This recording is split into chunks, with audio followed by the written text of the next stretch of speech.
Welcome to Times Conversations. Thirukkural. You've heard the Prime Minister quote from it. You've heard the Finance Minister draw political parallels with it. Written by Tamil poet and philosopher Thirukkural, the Kural consists of 1,330 short couplets of 7 words each. This text is divided into 3 books, one each on virtue, wealth, and love, and is considered one of the great works ever on ethics and morality. The Kural has influenced scholars and great minds from across social, political, and philosophical spheres. Today, we have with us one such scholar, a teacher, translator, poet, and author. Thomas Hitoshi Pruiksma has taken upon himself the duty of popularizing Thirukkural across borders, across the globe. Welcome, Thomas, to Times Conversations. Thank you very much for having me. So tell us, Thomas, did Thirukkural choose you or you chose Thirukkural? That's a wonderful question. And I would have to say it is much more like the second, that in some ways the work, if it makes sense to say so, chose me, or the circumstances of my life suggested to me that this is something I could do. In college, I studied philosophy, and particularly moral philosophy, ethics. And the time that I spent living in Tamil Nadu, studying Tamil, opened, or I should say reopened, the doors of poetry to me. So of course, a work that is both poetic and philosophical at the same time, to the point that you can't really separate those two things, would be of deep interest to me. And so my interest in studying the work came from there. And my interest in translating the work came from how my life unfolded as I studied the work. For having someone born in Seattle, am I right? You're Yes. born in Seattle, in the US. How did you end up in Tamil Nadu and ended up living here for a few years in a village near Madurai? Can you tell us quickly about that? It was an unexpected turn in my life. We could call it chance, we could call it fate, we could call it good fortune. But when I was graduating from college, I received an opportunity to live for 2 years in the city of Madurai, to teach English at American College in Madurai, to study Tamil, and then to explore anything else I was interested in exploring, which in my case was to live in a village. I wanted to experience firsthand what a rooted rural community could be. I was interested in how we relate to the earth beneath our feet, in the way that we live, as well as the way that we talk. And so that was my first introduction to the language. Was living in Madurai for a year. I had a wonderful teacher, a Tamil professor from Saurashtra College, Dr. K.V. Ramakodi. I studied with him in his house. I would go to his house and study with him. Actually, I would go to his house and I would have something to eat, and then I would study with him, or I would study with him and then have something to eat before leaving. After years studying with him, I moved into a wonderful village outside of Madurai, the village of Valayapatti, near the airport, the Madurai airport. And the combination of living in this village and studying with this extraordinary teacher brought me step by step more and more deeply into the language. வணக்கம். வணக்கம். உங்களுடைய மொழிபெயர்ப்பில் வந்திருக்கக்கூடிய திருக்குறளில் திருக்குறளை போலவே சுருக்கமாக அந்த குறள்கள் எல்லாத்தையும் நீங்கள் மொழிபெயர்த்திருக்கீங்க. அணுவை துளைத்து 7 கடலை புகுத்திய குறள் அப்படின்னு சொல்லுவாங்க. அதாவது சுருக்கமாக சொல்லி விளங்க வைப்பது அப்படின்னு சொல்லிட்டு. ஆமாம். அதில் அதே மாதிரி அந்த குறள்களை மொழிபெயர்க்கும் போது உங்களுக்கு இருக்கக்கூடிய இருந்த சவால்கள் எப்படி இருந்தது? அதை நீங்கள் எப்படி கடந்து வந்தீங்க? அது பெரிய சவால். அது ரொம்ப நாளாக அது பயந்து தான் செஞ்சுட்டே இருந்தேன். ஆனால் அதுதான் முக்கியமான ஒரு பண்பு அந்த திருக்குறள். ஏன்னா இது தத்துவம் மட்டுமில்லை, இது நீதியும் மட்டுமில்லை, இது இலக்கியம், இது பாட்டு, கவிதை. அந்த கவிதை தன்மை, அந்த கவிநயம் அது இருக்கணும்னு இது நான் பண்ணியிருக்கேன். அது கொஞ்சம் கஷ்டப்பட்டு தான் பண்ணியிருக்கேன். அதாவது இந்த மொழிபெயர்ப்பு ஆரம்பிக்கிறதுக்கு முன்னாடியே ஒரு 15 வருஷம் ஆயிடுச்சு. தமிழ் நான் 98 தான் தமிழ் படிக்க ஆரம்பித்தேன். ஒரு 2000 நான் ஆங்கிலத்தில் நானும் ஒரு சிறந்த கவிஞன், எழுத்தாளன் ஆகணும்னு குறிக்கோள் வச்சுக்கிட்டேன். அதனால் அப்போ இருந்து கவிஞன் எப்படி நினைக்கணும், உலகத்தை எப்படி பார்க்கணும், எப்படி எந்தெந்த உண்மை உணரணும்னு நான் பார்த்துக்கிட்டே வந்தேன். அதுதான் அடிப்படை. அது இருக்கிறதுனால தான் சரி மொழியாக்கம் ஆரம்பிக்கும் போது குரலாகவே மொழிபெயர்க்கணும்னு ஒரு சவால். அதுதான் சவால். முடிஞ்ச அளவுக்கு அப்படி தான் செஞ்சிருக்கேன்னு நம்புகிறேன். நிச்சயமா. குறிப்பாக வந்து நீங்கள் ஜப்பான்லேருந்து வந்திருக்கிறதுனால இந்த ஒரு கேள்வியை கேட்குறது நான் பொருத்தமாக இருக்கும்னு நினைக்கிறேன். ஜப்பான் வந்து ஹைக்கூ போன்ற கவிதை வடிவங்களை கொடுத்த ஒரு நாடு. திருக்குறளுமே வந்து 2 அடிகளில் சுருக்கமாக சொல்லக்கூடிய குறைந்த வார்த்தைகளில் குறைந்த சொற்களை பயன்படுத்தி விஷயங்களை சொல்கிறதுன்னு உங்களுக்கு தெரிஞ்சு ஜப்பானிய மொழிகளில் திருக்குறள் இதே மாதிரி மொழிபெயர்க்கப்பட்டிருக்கா? அதை பற்றி உங்களுடைய கருத்துக்கள்? நான் வந்து என்னுடைய அம்மா குடும்பம் ஜப்பான்லேருந்து வந்தது. ஆனால் என்னுடைய அப்பா குடும்பமும் நெதர்லாண்ட்ஸ்லேருந்து வந்தது. நானும் தங்கச்சியும் அமெரிக்காவிலேயே பிறந்தோம். அதனால எங்கேயோ அந்த 2 நாட்டுக்குள்ளே இந்த இதுவில் நான் சுற்றி தெரிவிக்கிறோம்.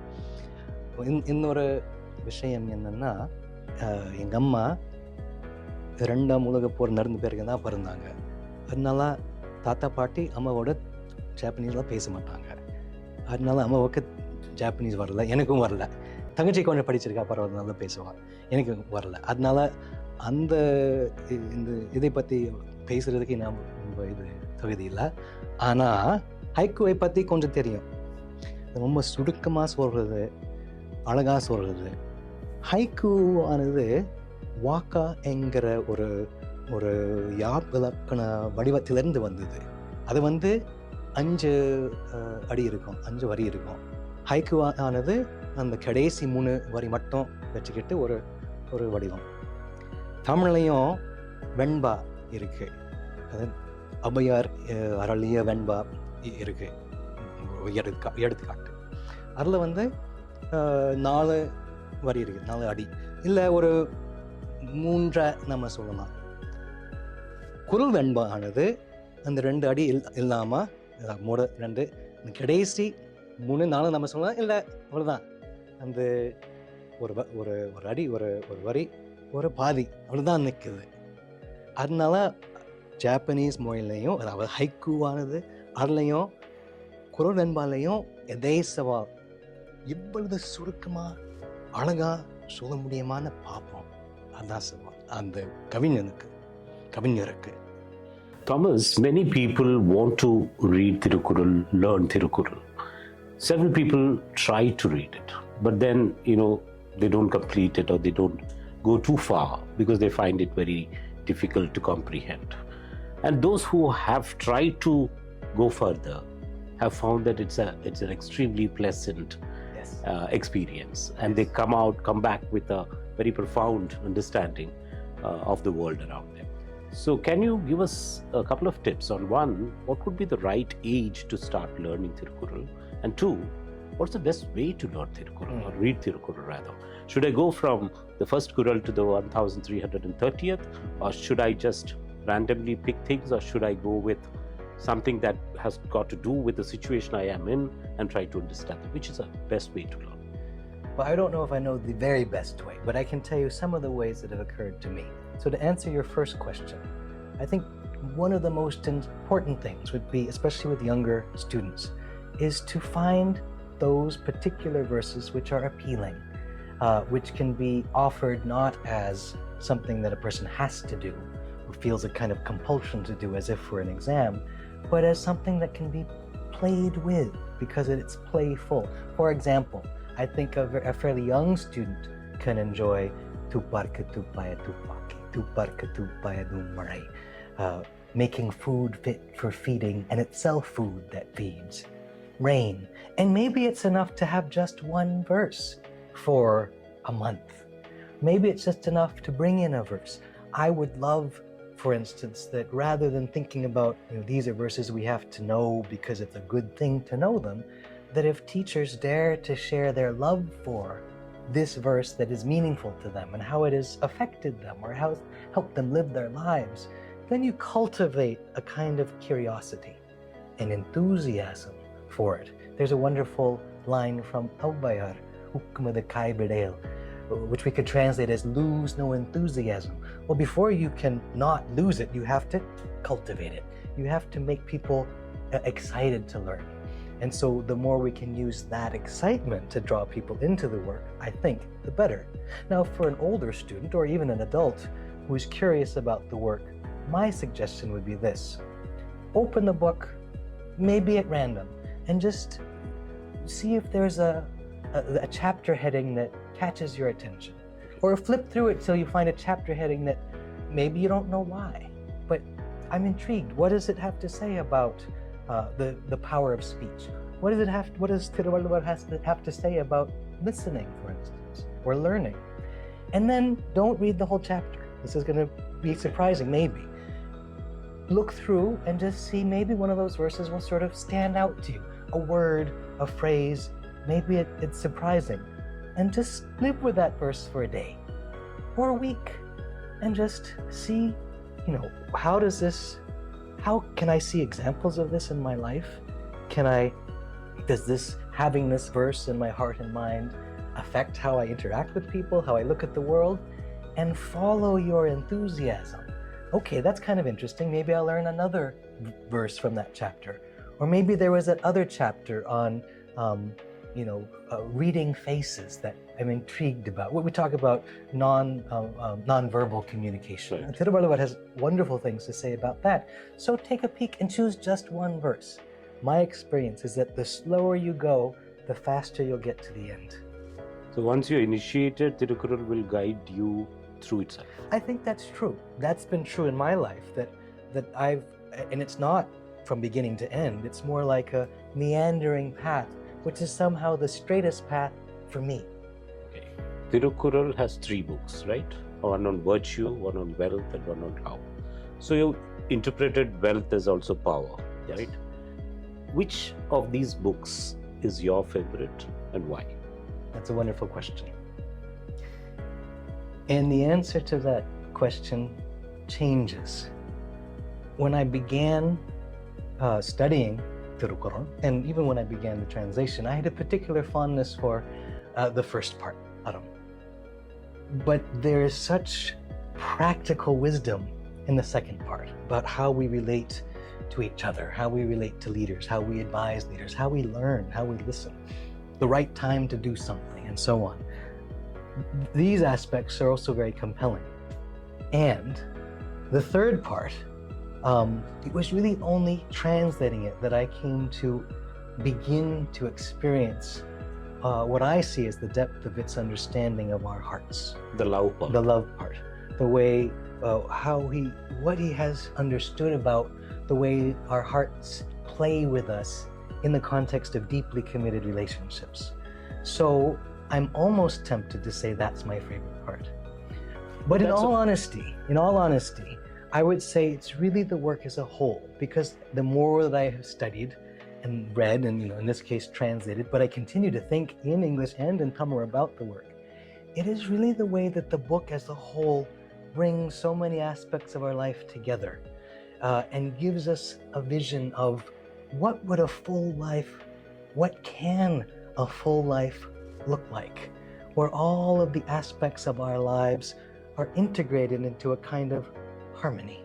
And so, in a way, it is the whole that I find most compelling, even as my attention has been drawn at different points in my life to different parts. You mean to say that virtue is something which pulled you towards Thirukkural, but then love kind of took over? You could say that. Okay. You could But say that. also, incidentally, love, that the book of love is also something which many interpreters, when you translate, are very shy of Yes. kind of getting into, Yes. especially when there's a religious halo around Sure, the translator. Sure. So you had no such shyness. In fact, you embraced love with more vigor than you did the other 2 books, probably. Well, there is some, I think that the book of love, to say a paradoxical and maybe controversial statement, has a lot to say about power or wealth, as well as aram, virtue, ethics, and that there is a way in which if you travel through the Qur'an and you come to love, and you return to the first and second parts, because you have more insight into the tricks our hearts can play with us, the way we may long for our beloved, whether they're a friend, a husband, a wife, a lover, whoever they may be, the way we may yearn for them to come back, and then they come back into our lives and we get into fights and we have misunderstandings, and then we have new revitalized understandings. That the more that we understand those nuances of human relatedness, then we find ourselves more able to be virtuous in our homes. And then we find ourselves to be more astute leaders and advisor to leaders and teachers and human beings and businessmen, businesswomen, business people, as you can find in part 2, for instance. I sensed that romantic poet in you while you was answering that question. So how much was this? So many of the translations are not so poetic. Yes. How much of it was a conscious decision to keep the poetic aspect of Thirukkural intact while translating? For me, the most important aim that I had was to translate the poem as a poem, so that a reader who knows nothing about the Tamil language, Tamil literature, Tamil poetics would nonetheless experience in English a poem, meaning, in this case, a very short piece of poetry that nonetheless is compelling in some way. That pulls the attention of our ear, touches something in our hearts, makes us slow down and listen to ourselves, to others more deeply. And so, for me, the only reason, well, not the only reason, but one of the primary reasons for translating the work is to share the deep wisdom and insight and ethical understanding and ecological understanding and psychological understanding that Thiruvallur clearly has, in a way that people will want to read and read and read. And that's what a poet does. They give us something that we can read 1,000 times over maybe a full lifetime. And get 1,000 meanings. Get 1,000 meanings, so that even, the last year you're alive, you're like, oh, that's what Thiruvallur really meant. You spoke about the 1,000 meanings one kural can evoke. Yes. Also, probably there are not thousands, but several translations. We know the நிறைய translations படிச்சிருப்பீங்க நீங்க. அது அதை பத்தி ஏதாவது கேட்கணுமா? நீங்கள் சொன்னீங்க, உங்களுடைய திருக்குறள் நீங்கள் கற்க ஆரம்பிக்கும் போது மணக்குடவர் உரையிலிருந்து தொடங்கினீங்க. அதுக்கப்புறம் இப்போ வரைக்கும் நிறைய அந்த குறளுக்கு விளக்க உரை அதெல்லாம் எழுதியிருக்காங்க. ஆமாம். நீங்கள் எந்த உரைகளை படித்து கற்றுக்கிட்டீங்க? திருக்குறளை கற்றுக்கிட்டீங்க, அல்லது இந்த மொழிபெயர்ப்புக்கு எந்த உரையை நீங்கள் பயன்படுத்துறீங்க? அருமையான கேள்வி. தமிழ் பேராசிரியர் ஆகிய முனிவர் கூவை ராமக்கொடி கிட்ட இது படிச்சுட்டே வந்தேன். அவர் என்ன இது திருக்குறள் வச்சு சொல்லிக் கொடுத்தாருன்னா, ஒரு உரை கொத்து ஒன்று இருக்குது. அதாவது பழைய உரை, மணிக்குடுவர், வடிமேலாளர், காலைஞர் ஆகிய ஒரு 5-6 பேர் மிக சிறந்த உரை ஆசிரியர்கள். அதை வச்சு நம்ம படித்தோம். அது எனக்கு ஒரு அருமையான உறுதியான ஒரு அடிப்படை கொடுத்தது. அதுக்கப்புறம் திருவள்ளுவரை எனக்கு உரை கொடுத்திருக்கிறாரு. அதாவது ஒரு குறள் இன்னொரு குறளுக்கு ஒரு உரையாக நம்ம நினச்சிக்கலாம், பயன்படுத்திக்கலாம். அதனால இப்போ இருக்கிற உரை ரொம்ப சிறந்த உரை இருக்கு. ஆனால் நான் படிக்கலை. நான் படிக்கக்கூடாதுன்னு படிக்கலை, இதே மாதிரி நான் படிக்க மாட்டேன்னுங்கிறது அது இல்லை, படிக்க தோணலை. ஏன்னா இது நான் படிக்கிறேன், அதாவது திருக்குறளை நான் படிச்சுட்டே வந்தேன். அதை பார்த்து கேட்டு உலகத்தை பார்த்து, ஓஹோ இப்படி தான், அதாவது என்னுடைய சொந்த அனுபவத்தில் வச்சு இது பண்ணியிருக்கேன். அது மட்டும் இல்லாமல் நான் இது மொழிபெயர்க்கும் போது நானும் ஒரு உரை எழுதி வச்சிருக்கேன். அதில் மணிக்குடுவர் எழுதிய ஒரு குறிப்பு, இல்லை பரிமேர் அழகர், இல்லை காலைஞர், அந்த மாதிரி அந்த சேர்த்து வச்சுருக்கேன். அதோடு நான் பார்த்த ஒரு அனுபவம், ஒரு கருத்து, அதுவும் சேர்த்து வச்சுருக்கேன். தமிழில் இந்த குறளை திருக்குறளை சொல்லும்போது இங்கே தமிழ்நாட்டில் மாணவர்கள் வகுப்பறையில் அது ஒரு தேர்வுக்கான ஒரு முக்கியமான விஷயமா படிப்பாங்க. நீங்கள் ஒரு அயல் நாட்டினராக உங்களுக்கு திருக்குறள் எவ்வாறு கற்பிக்கப்பட்டது, எந்த முறையில் கற்பிக்கப்பட்டது? அதாவது ஆரம்பத்திலேருந்து அந்த அகர முதல்வன் அந்த குறள்ல இருந்தே நீங்கள் தொடங்குனீங்களா? இல்லை இந்த நடைமுறை வாழ்க்கைக்கு ஏற்ற மாதிரி உங்களுக்கு அந்த குறள்கள் வந்து ஒவ்வொரு குறள் அந்த அதிகாரம் சொல்லி கொடுக்கப்பட்டதா? அந்த கற்பிக்கப்பட்ட முறை எப்படி? சரி, முத நான் வந்து ஒரு ஆரம்பத்தில் அதாவது பேச்சு தமிழ் படிக்கும்போது அப்பப்போ வாழ்க்கையில் ஒரு குறள் நான் பார்ப்பேன். அதாவது பஸ்ஸில் போகும்போது, பேருந்தில் போகும்போது இங்கே படிக்கிறத இது எழுதி வச்சுருப்பாங்க, அது பார்ப்பேன், அது படிப்பேன். புரியாது, இருந்தாலும் படிப்பேன். அப்புறம் வந்து கேட்பேன். சரி ஒன்று பார்த்தேன் ஐயா, அது வந்து அதுக்கு என்னதான் பொருள் கொண்டு சொல்ல முடியுமா கேட்பேன் வாத்தியார்கிட்ட. அதே மாதிரி ஒரு 2-3 குறள் ஆரம்பத்திலேயே நான் படித்தேன், கேட்டேன். முதல்ல கேட்டேன். எடுத்துக்காட்டாக நன்றி மறப்பது நன்றன்று, நன்று அதாவது அன்றே மறப்பது நன்று.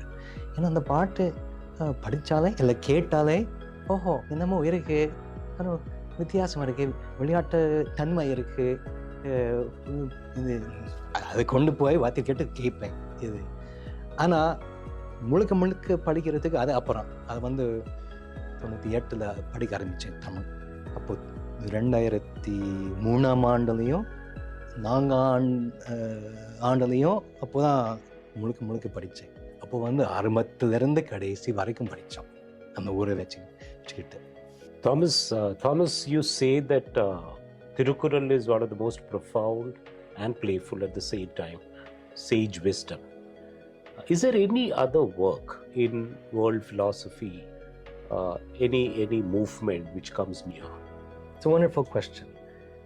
And I think that Thirukkural is a work which is so uniquely itself that it is simultaneously extremely difficult to make comparisons and easy, in that it has qualities that are akin to, say, Tao Te Ching, or it has qualities that are akin to maybe even poetry from Rumi, or from some of the Buddhist, even haiku, or some of the Buddhist poems that come down to us, or any of the works of wisdom literature that we can find around the world. But I think what makes Thirukkural unique is that it has such an all-encompassing view of the world, which is not monolithic, but very nuanced and layered. So it doesn't tell you everybody must be like this. It says, you want to be a leader? You need to know these things. You want to advise leaders? You need to know these things. You want to be an ascetic? You aspire to sainthood? Don't worry about being a king, a queen, a leader. Here are some things for you to know. And you may think, well, then how does the whole book apply to any person? Well, you want to be a leader, you want to be an advisor, you want to be a saint. You have to know about the other vocations in life. You have to know about the other ways that people live so that you can live in harmony with all of these other people. And so to me, one of the most fresh and astonishing aspects is how open the book is to the fact that we live so many different kinds of lives and yet aspire to live those different lives together in harmony. And that's one of the reasons I think the book is perhaps more relevant now than it ever was. Listening to your take on Thirukkural, I'm sure that many people would be inspired to read Thirukkural. But let me tell you, let me share my own experience. Sure. I tried to read. Sometimes I found it dense. So I think you were calling it more condensed than dense. Can you explain that? Well, I think that's true. I think that because it is a text which has, and because Thiruvallur is a poet who has taken such pains to condense, to bring so much meaning into such a small amount of space, that to unpack that meaning, to see everything that's going on does take a bit of work.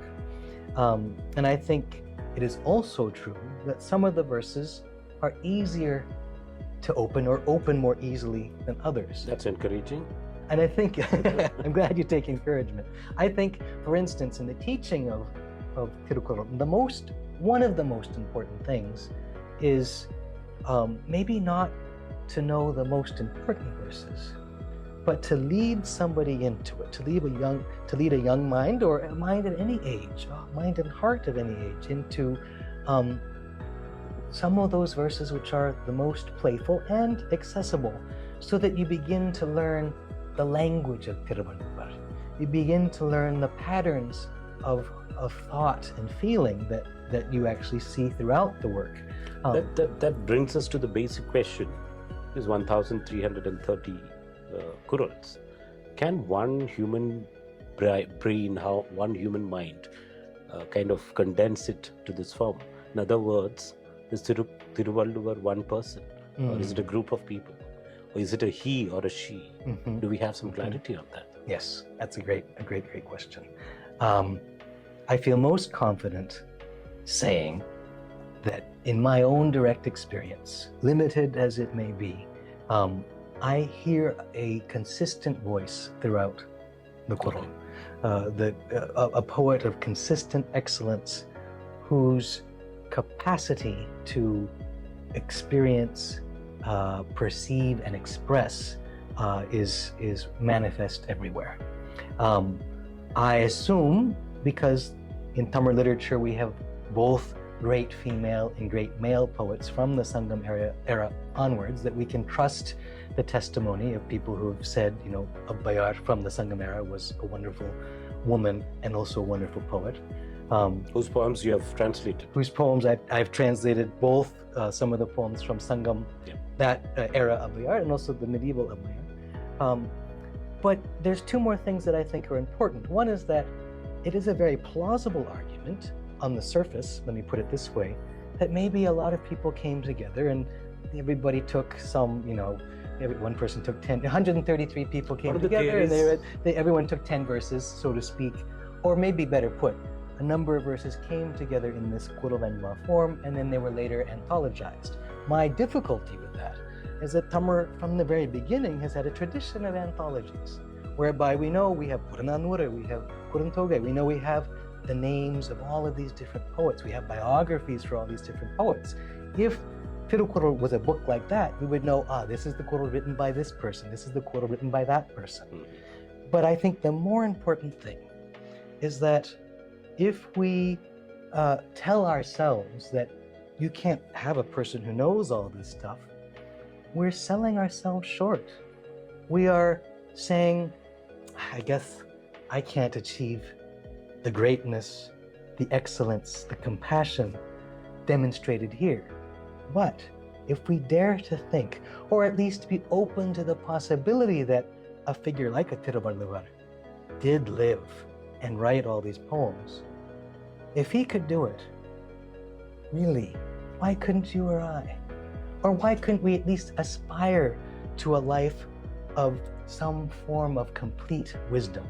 And so I think, as far as trying to live the best lives the most full, the most joyful, the most compassionate lives that we can live, why not assume that it is possible, not only for this poet, but for us? Sure.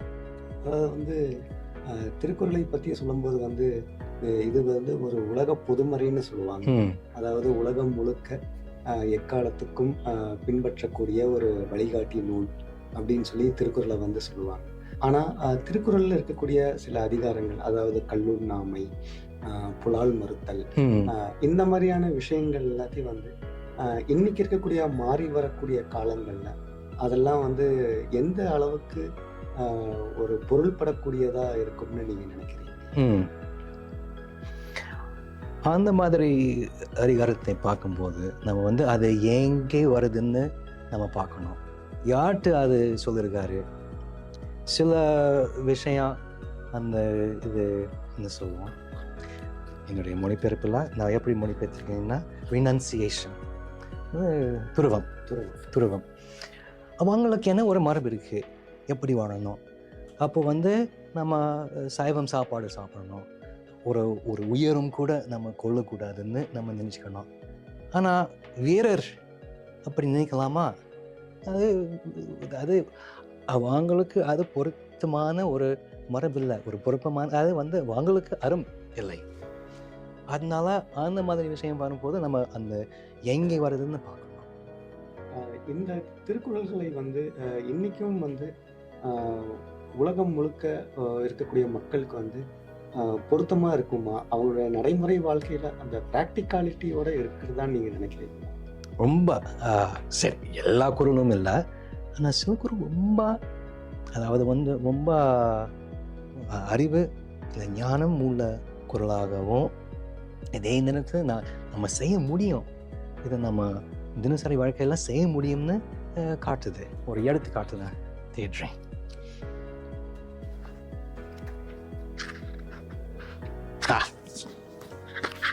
ஒரு எடுத்துக்காட்டு,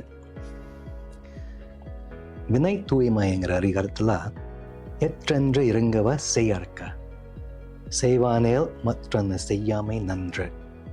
நிறைய மொழியாக்கத்தில் do nothing to regret, but if you do not regret it. Meaning, we can all say do nothing to regret. That's a very, we can, everybody can agree with that. But notice what he does. But if you do not regret it. Why? Because you spend your time regretting it, you won't do something good instead.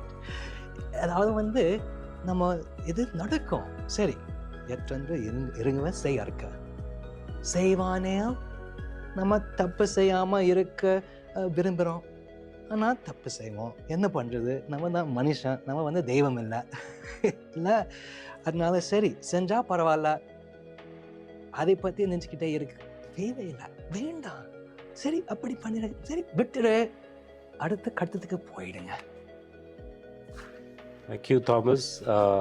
I think we'll end at the beginning. So when did it all start? When was Thirukkural written according to you? Because experts are divided over some say that it could be 1st century BC, some say it could be 5th century BC. Still the range is pretty long, about 500 years.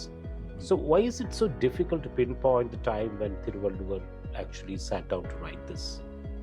It's a great question, and it has to do with the kinds of evidence that we can find, as I understand from people who are more versed in these matters than I am. But it has to do with the kinds of evidence that we can find, how we analyze the language of the Sangam era more generally, how we analyze the kinds of references, the kinds of words that you find in Thirukkural. And so there is a range of opinions. But to me, the more interesting and perhaps the more important question is whether it was written 15 centuries ago, 20 centuries ago, or even earlier than that. In some ways, at the same time, whenever it may have been written, it is also timeless, or it is a book for ever, meaning it is a book for now as much as for the time that it was written in, because it speaks of those conundrums, those challenges and delights that we face as human beings living on earth. And so it offers to us guidance for wherever we find ourselves in time and in place. So you mean to say that whenever was written, the wisdom is timeless? It is. Thank you so much, Thomas, for joining Times Conversations. Thank you. Thank you. Big nandri.